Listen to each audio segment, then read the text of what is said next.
The 31st of July 2019 marked the 5th year of our relationship.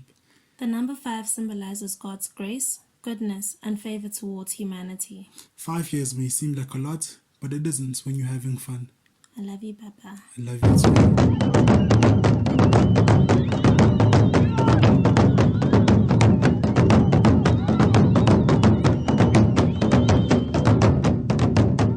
The reason why we're in bed, it's not because we're trying to be cute or anything.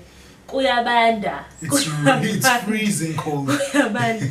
This is the only room that has a heater. We thought it would be kind of fun, so since we are celebrating 5 years together, that we talk about the 5 things we've each learned in the 5 years and just narrate a little bit on it. Yeah, so you can, one? no, you can go first on this one. The first one, it's my go-to one. You need to pick your battles. I say a young kid that you need to fight, you know. There are those petty things that you just need to let go. Because I know must I bash you now? Owens doesn't, he has these things, okay. There are some things like small fights where you can see if you carry on, it could be a huge argument. Sometimes it's just like, you know what, it's fine. I'm gonna do it. Don't even mention that I did this. It's fine. Let it go. But obviously there are those things that will irritate you and obviously those things you need to voice out. But if it's petty things, like not picking up their clothes or something like that, that's petty. If I'm not saying you do that, I'm just saying if like those small things, like maybe if you were making bread and you didn't dust the tabletop, the counter, those tiny things. Yes, they are irritating, but it doesn't mean it has to be a huge fight and stuff like that. I am not saying you do those things. I'm not gonna bash you now. How? Okay, so the first one for me would have to be patience. I think being in a relationship, especially a steady one which is more of a long-term kind of thing, requires a lot of patience. You have to be really playing what I usually call the long game, because things happen. There's always a problem here and there, and you always try to find a way around those problems because you're more invested in the future than the now. Because if you're gonna focus on the problem at hand now, there's always enough reason to say I want to break up because A, B, and C, X, Y, and Z. But patience and to some extent a level of maturity to understand that this is actually a problem you guys can work through together. So I'd say for me, patience would be the first one. Second? The second one is that you need to learn that it's not all about you. Yes, it was about you when you were still just you, when you were still at home. Maybe like me, I was the only child, so I got all the attention. So now it's not necessarily all about me. Yes, I still have my tendencies where I sulk a lot. I sulk. I sulk. But at the end of the day, it's not about me. I'm not going to get everything that I want. Not because I got phony or anything of the sort, but if it can't happen, it can't happen. And there's no need to push something that can't happen. You need to be realistic about it. And that also draws in the level of maturity. You need to have some level of maturity.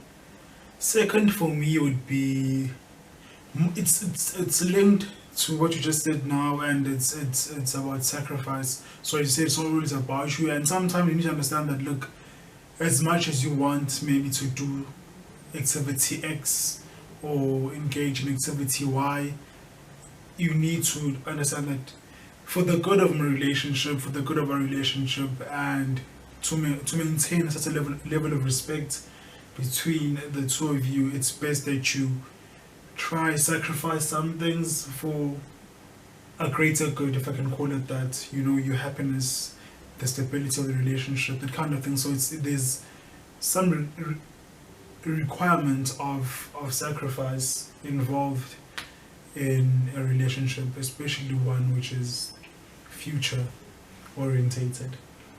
Okay. Third one. The third one is... No, that's my third one. I lost my third one. I was thinking about it and then I listened to 2,000 years later. third one. You need to know when to apologize. Oh yeah. I sometimes suck at that. You never apologize. And I do how. It's just that you're more gifted in that department. I can go the whole day without speaking. If something's not vibing with me, I can go the entire day. But you need to, eventually, you need to speak about what's going on and apologize, admit that you were wrong. It's not nice, yes, but if you were wrong, you were wrong. Admit it, and don't let the mood be gloomy all day.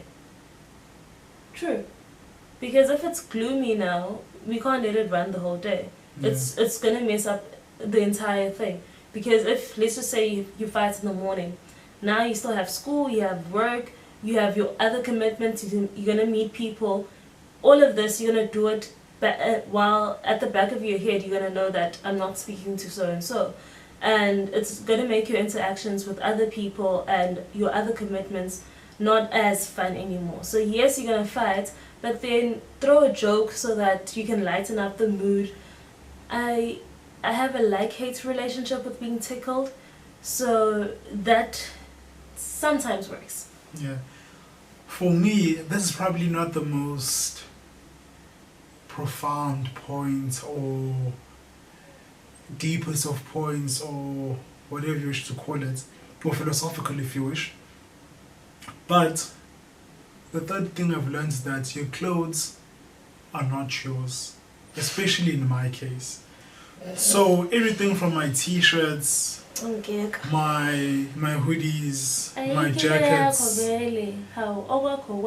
my bottoms, everything. So for me, I've learned that whenever I buy something, it's not mine. The only thing that I use alone is my toothbrush, really, to be honest. But besides that, there's nothing else. And your underwear, how? Yeah, so that's point number 3 for me, guys. Yeah. Well, now it kind of relates with my fourth one, that when you love someone, you love them with everything of theirs. But I wasn't meaning your clothes and stuff like that. I was just saying your hobbies, your interests. I watch the weirdest YouTube videos now because of this person, where they talk about technology, about airplanes, and I'm just like, but because I love this, I love it, so I'm gonna watch it. I might not be crazy interested, but some things do feed off onto me, where you find that I ask him if maybe there's a documentary on it and we watch it together. I love YouTube videos, so sometimes he sits down and he watches the videos with me. He wasn't crazy about vlogs and stuff like that, but now he does watch it, and you'd find that he'll just randomly ask, how did so and so upload a video today so we can watch it, what are they doing and stuff like that. Okay, thing number 4 for me that I've learned is that teamwork makes the dream work. Collaboration. So a relationship is I won't say always, some relationships out there are more about the fun more than the responsibilities. But in our case, it's about the long term, the long game, as I've said already. And partnership, collaboration, teamwork is an important part of that, because it allows you to plan things together, work together, and whenever problems arise, and if one has the ability or the resources to help the other solve the problem, it makes it so much easier and so much lighter. And this is really important, because if, let's say, you have problem X, I have problem Y, you maybe have the resources to help me solve that problem, and I don't speak up, or I don't tell you, or you don't give me your help, it becomes problematic, because how now then will you guys manage to move along swiftly when in your mind is someone on that problem, in their mind is someone else on that other problem? So I think teamwork does indeed make the dream work. Alright, for my last one, it's the cliche one, communication. But not just in the sense of if maybe something's wrong where you have to speak up, but everything in general, everything.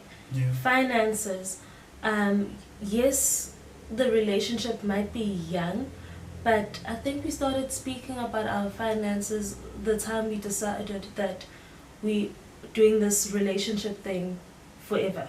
Like we're gonna be For the long run. yeah. Once we decided that we're committing to each other, that's when finances were spoken of, and it wasn't a matter of okay when hola malin. It was we want to do this. When will we be able to do it? Will it be feasible?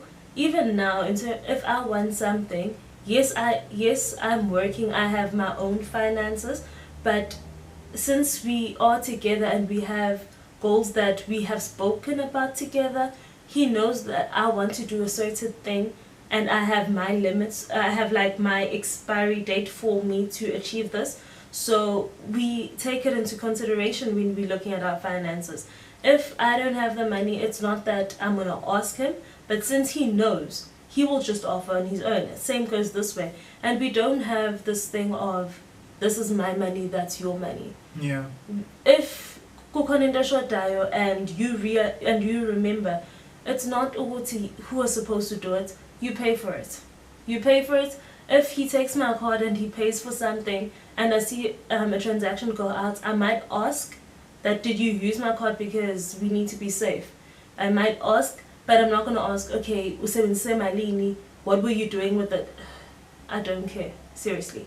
But at the end of the day, he knows that I'm more of the spender and he's more of the saver.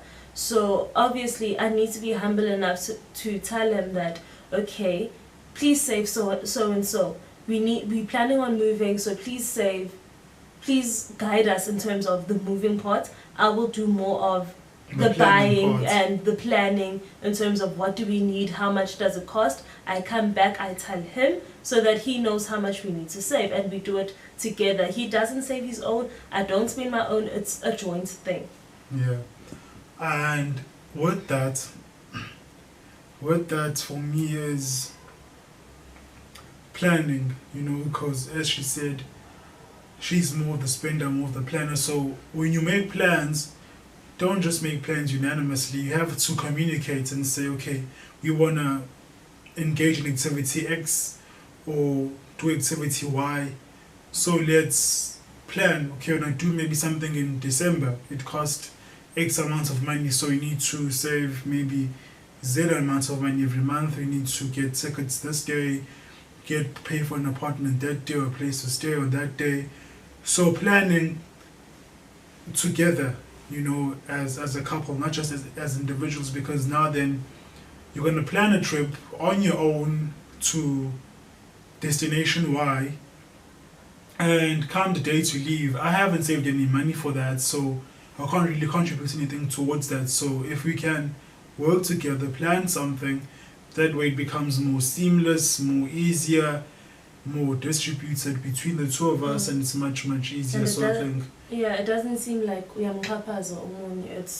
it's a joint thing. Yeah. And it also goes on to talking about your goals. You can't have your own goals that I want to achieve this. Obviously, when we look at academics, it's going to be my degree. It's not our degree, it's my degree. But then we plan it together that we want to get these degrees at by this year or whatever. So we need to talk about our goals together and make sure that everything syncs and it's seamless. Yes. Yeah.